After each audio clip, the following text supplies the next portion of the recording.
Hello दोस्तों, क्या आप जानते हैं कि हमारे जन्म के समय यानी कि जब हम पैदा होते हैं हमारे ब्रेन में लगभग 100 बिलियन एक्टिव न्यूरॉन्स होते हैं और इसी वजह से बेबी ब्रेन की लर्निंग एबिलिटी इतनी ज्यादा होती है कि अगर बच्चे को मल्टीलिंगुअल एनवायरनमेंट में रखा जाए यानी कि जहां एक से ज्यादा लैंग्वेज बोली जाती हो तो बच्चा एक साथ कई सारी लैंग्वेज सीख सकता है, एक साथ अलग अलग म्यूजिकल इंस्ट्रूमेंट सीख सकता है, वो भी बिना किसी एफर्ट के। अब इतना सब कुछ बच्चे कैसे कर लेते हैं? तो इसका सीधा सा आंसर है न्यूरोप्लास्टिसिटी। सिंपल भाषा में बोलूं तो 100 बिलियन न्यूरॉन्स के चलते बच्चे का दिमाग एक स्पंज की तरह होता है जो सब कुछ सोख लेता है। और अगर साइंटिफिक भाषा में बोलूं तो 100 बिलियन न्यूरॉन्स मिलकर बिलियंस ऑफ ब्लैंक यानी कि खाली न्यूरॉन्स के पाथवेज बनाते हैं जिन्हें किसी न्यू स्किल्स के थ्रू बहुत आसानी से ऑक्यूपाई किया जा सकता है। लेकिन 13 साल का होने के बाद ये विंडो ऑफ अपॉर्चुनिटी बंद हो जाती है और हमारे ब्रेन में बने न्यूरल पाथवेज कम होने लगते हैं क्योंकि हमारा ब्रेन यूज इट और लूज इट प्रिंसिपल पर वर्क करता है। या तो ब्रेन सेल्स यानी कि न्यूरॉन्स को यूज करो, अदरवाइज दिमाग खुद ही उन्हें खत्म कर देगा। तो क्या हम लोग जो 13 से बड़े हैं फिर कभी भी अपने दिमाग की फुल पावर का यूज नहीं कर पाएंगे?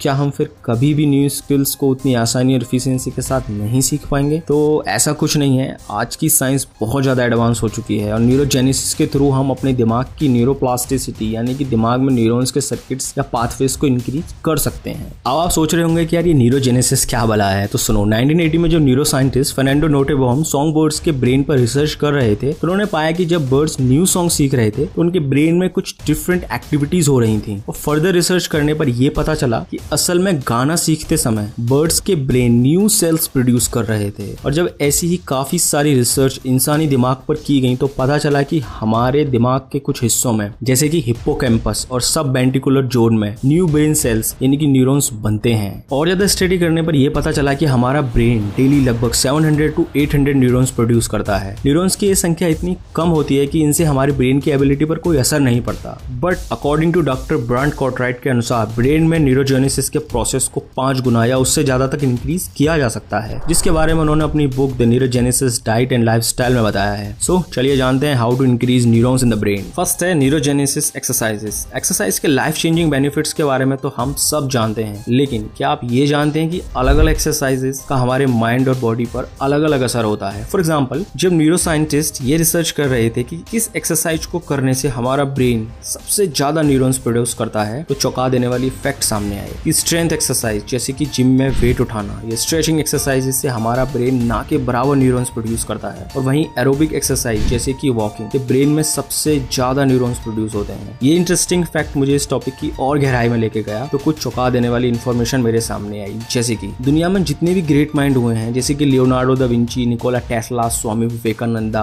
Albert Einstein, Beethoven, Charles Dickens, Charles Darwin, Steve Jobs या फिर ग्रेट फिलोसोफर गोथे, इन सब लोगों में एक बात कॉमन थी कि ये लोग मीलों तक रोजाना पैदल चला करते थे क्योंकि वॉक करने से न केवल ब्रेन सेल्स इंक्रीज होते हैं बल्कि दिमाग की क्रिएटिविटी पावर लगभग 60% तक इंक्रीज हो जाती है। इसके अलावा एरोबिक एक्सरसाइज ब्रेन में BMP बोन मोर्फोजेनेटिक प्रोटीन को कम करती है जो ब्रेन में न्यूरल स्टेम सेल्स यानी कि वो सेल्स जो न्यू न्यूरॉन्स के प्रोडक्शन के लिए रिस्पॉन्सिबल होते हैं उन्हें डीएक्टिवेट करता है। सो टू कंक्लूड, एरोबिक एक्सरसाइजेस बहुत ही असरदार तरीके से ब्रेन में न्यूरॉन्स के प्रोडक्शन को इंक्रीज करती हैं। सेकंड है न्यूरोजेनेसिस डाइट। डॉक्टर ब्रांड कॉर्टराइट ने अपनी book neurogenesis diet and lifestyle में न्यूरॉन्स के प्रोडक्शन को बढ़ाने के लिए कुछ स्पेशल फूड्स और सप्लीमेंट्स रिकमेंड किए हैं जो ब्रेन सेल्स इंक्रीज करने के साथ साथ ब्रेन में ऐसा एनवायरनमेंट बना के रखते हैं जिसमें न्यूली बोर्न बेबी न्यूरॉन्स अच्छे से सर्वाइव और थ्राइव कर सकें, जैसे कि omega 3 fatty acids, ginseng, turmeric, ginkgo biloba, rhodiola rosea, melatonin etcetera etcetera. इस टॉपिक के ज्यादा डिटेल्स में जाके बात नहीं करूंगा क्योंकि ब्रेन फूड्स पर मैं ऑलरेडी एक वीडियो बना चुका हूं जिसे आप ऊपर आई बटन पर क्लिक करके देख सकते हैं या जिसकी लिंक आपको डिस्क्रिप्शन में मिल जाएगी। थर्ड है मेडिटेशन।